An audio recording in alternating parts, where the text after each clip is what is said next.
नमस्कार, जय हिंद। मैं हूं सनोज कुमार चौहान और आज आपके लिए बहुत ही महत्वपूर्ण विषय पर वीडियो लेकर आया हूं। वीडियो को अंत तक ज़रूर देखिए क्योंकि ये वीडियो भविष्य में आपके बेशकीमती समय और मेहनत की कमाई को बर्बाद होने से बचा सकता है।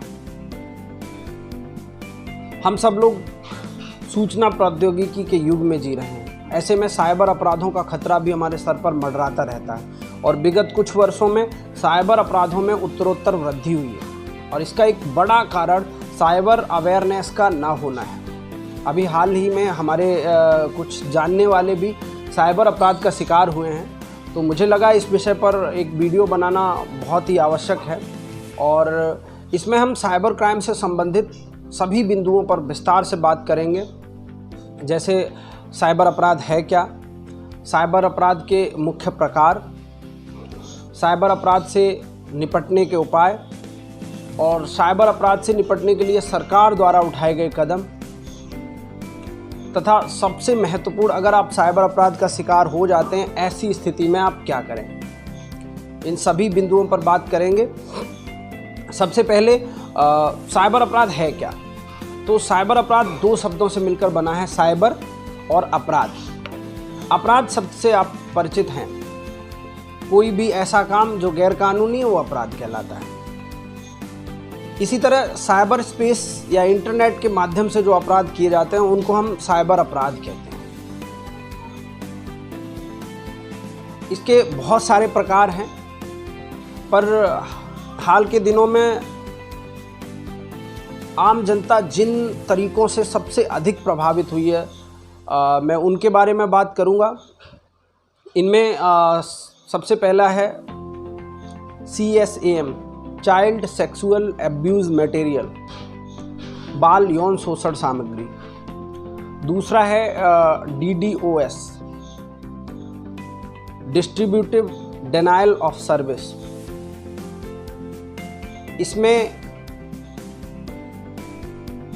किसी भी संचार सेवा के ट्रैफिक को अवरुद्ध करके उसको अनुपलब्ध कराने का प्रयास किया जाता है। तीसरा है साइबर बुलिंग।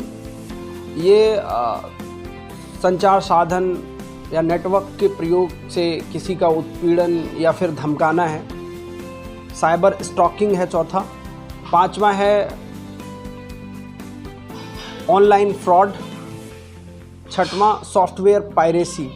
आजकल पायरेटेड सॉफ्टवेयर के माध्यम से असली सॉफ्टवेयर कंपनियों को नुकसान पहुंचाने का प्रयास किया जाता है साइबर अपराधियों के द्वारा। छठवां है फ्रॉड बैंक कॉल्स। सातवां सोशल नेटवर्किंग साइट्स पर अफवाहों का फैलाना। और नौवां सेक्सटॉर्शन। इन सभी तरीकों में से आम जनता तीन तरीकों से सबसे अधिक प्रभावित हो रही है आजकल। पहला है ऑनलाइन फ्रॉड। ये कई तरीके से हो सकता है। ये कोई अननोन लिंक आप क्लिक करते हैं और इस तरह से, या किसी भी प्रलोभन में आकर आपको ट्रैप किया जाता है, या फिर कभी कभी फ्रॉड बैंक कॉल्स के माध्यम से भी लोगों के साथ ठगी हो जाती है। और सोशल नेटवर्किंग साइट्स पर अफवाहों का फैलाना, इसमें कुछ अराजक तत्व धार्मिक और राजनीतिक विद्वेषपूर्ण चीज़ों को सोशल नेटवर्किंग साइट्स पर फैलाने का प्रयास करते हैं और कुछ यूजर्स अनजाने में इन सारी लिंक्स को या इन सारी चीज़ों को शेयर कर देते हैं, जो कि बहुत ही खतरनाक है। आप किसी भी ऐसी सूचना को जो कि ऑथेंटिक नहीं है उसको आप शेयर मत करिए, शेयर करने से बचिए। और किसी भी ऐसी चीज़ से जिससे सामाजिक शांति पर प्रतिकूल प्रभाव पड़ेगा या हमारी एकता और अखंडता को प्रभावित करने वाली चीज़ें हैं, तो उनको सोशल नेटवर्किंग साइट्स पे शेयर करने से बचना चाहिए। ये भी साइबर अपराध का ही एक हिस्सा है। और सबसे अंतिम है सेक्सटॉर्शन। सेक्सटॉर्शन हाल ही के दिनों में प्रचलन में आया है। सेक्सटॉर्शन 2 शब्दों से मिलकर बना है, सेक्स और एक्सटॉर्शन। एक्सटॉर्शन शब्द से शायद आप लोग परिचित होंगे। एक्सटॉर्शन को हिंदी में फिरौती भी कहते हैं। किसी भी व्यक्ति को डरा धमका कर पैसे की डिमांड करना एक्सटॉर्शन कहलाता है।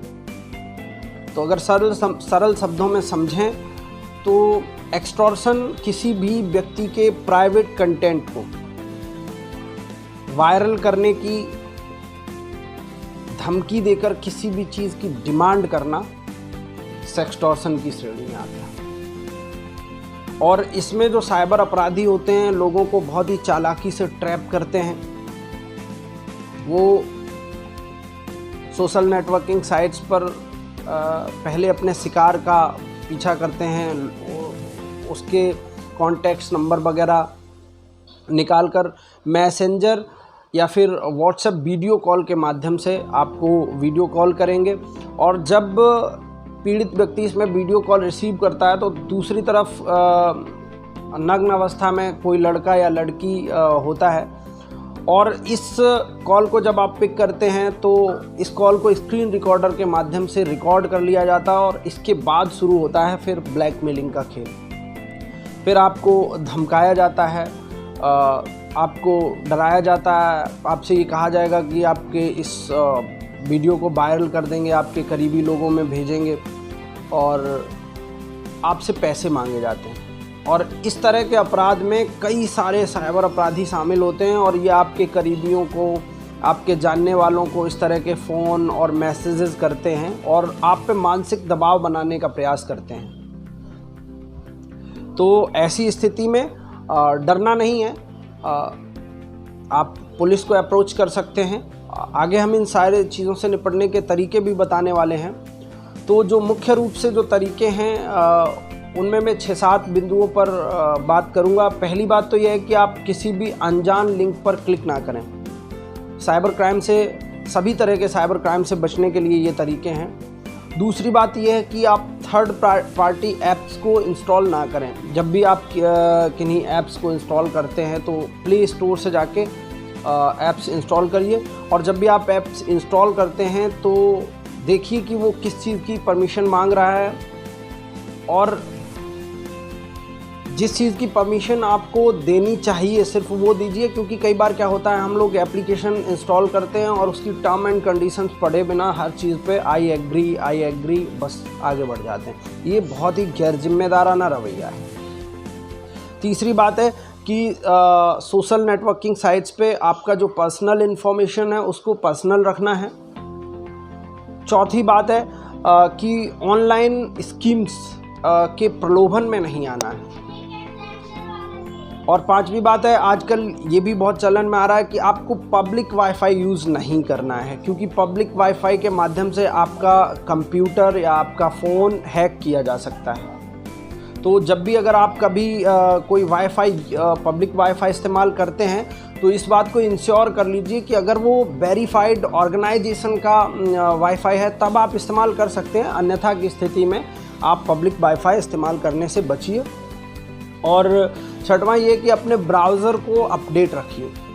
और सातवां और सबसे महत्वपूर्ण बिंदु है कि किसी भी अनजान नंबर से आए वीडियो कॉल को रिसीव नहीं करना है।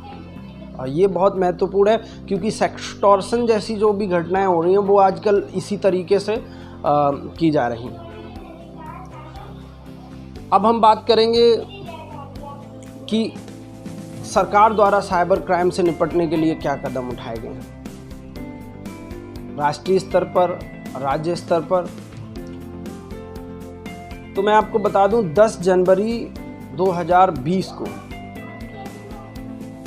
भारत सरकार के द्वारा I4C का निर्माण किया गया और इसका उद्घाटन किया गया 10 जनवरी 2020 को। I4C Indian cyber crime coordination centre है।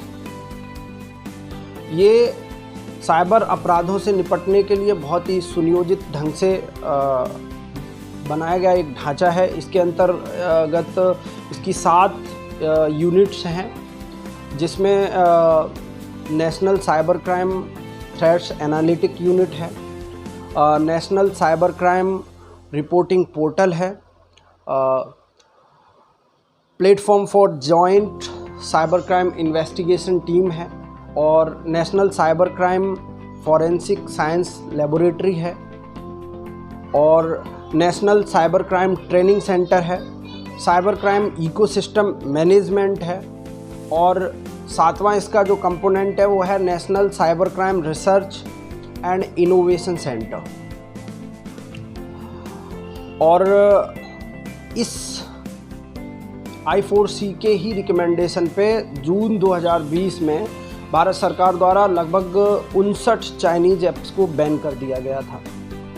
अभी हाल ही में इसके 1000 दिनों का लेखा जोखा सामने आया है, तो 1000 दिन में national cyber crime reporting portal पर लगभग 13 करोड़ बार लोगों ने विज़िट किया है, और इसके माध्यम से 20 लाख शिकायतें 1000 दिन में दर्ज की गई हैं। अगर एक दिन के हिसाब से देखा जाए तो लगभग एक दिन में 1826 शिकायतें दर्ज होती हैं।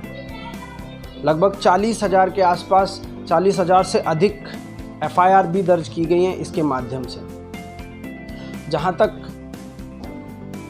उत्तर प्रदेश सरकार की बात है, उत्तर प्रदेश में लखनऊ और नोएडा के अलावा सभी परिक्षेत्रीय जिलों में परिक्षेत्रीय साइबर थाना का गठन किया गया है।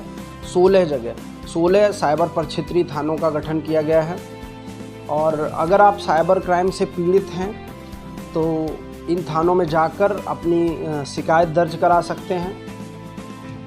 और अगर समय रहते आप शिकायत करते हैं तो कई बार आपका बेशकीमती समय और मेहनत की कमाई को बचाया जा सकता है। अब हम बात करेंगे कि अगर आप साइबर क्राइम का शिकार हो जाते हैं तो ऐसी स्थिति में आप क्या करेंगे।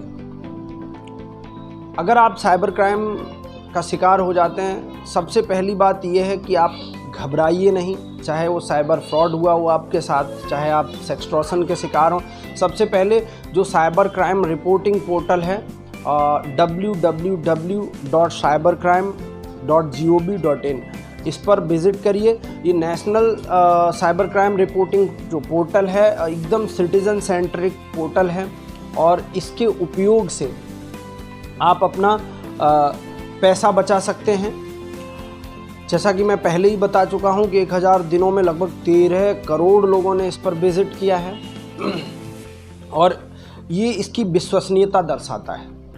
दूसरी बात ये है कि आप लोकल पुलिस को अप्रोच करिए, क्योंकि जो पुलिस पर्सनल्स होते हैं वो आपको बेहतर एडवाइस देंगे कि आपको ऐसी स्थिति में क्या करना चाहिए। क्योंकि कई बार लोग दबाव में आकर कुछ गलत कदम उठा लेते हैं, जैसे सामाजिक दबाव में आकर कई बार लोग आत्महत्याएं भी कर लेते हैं। ऐसी घटनाएं भी सामने आई हैं, जो जैसे सेक्सटॉर्शन जैसी घटनाओं का शिकार जब होते हैं, तो ये नहीं करना है। तीसरी बात यह है कि हर ज़िले में साइबर क्राइम सेल होती है, साइबर सेल होती है, आप वहाँ जाकर भी अपनी शिकायत दर्ज करा सकते हैं, उस पर प्रभावी ढंग से काम किया जाएगा। और चौथा और सबसे महत्वपूर्ण है कि ये national cyber crime reporting portal का एक हेल्पलाइन नंबर भी है। ये नंबर है 1930, और ये helpline number nation wide toll free number है। इस पर आप कॉल करके गाइडेंस प्राप्त कर सकते हैं, साइबर क्राइम की रिपोर्ट कर सकते हैं, और ट्रेंड प्रोफेशनल से मदद भी ले सकते हैं।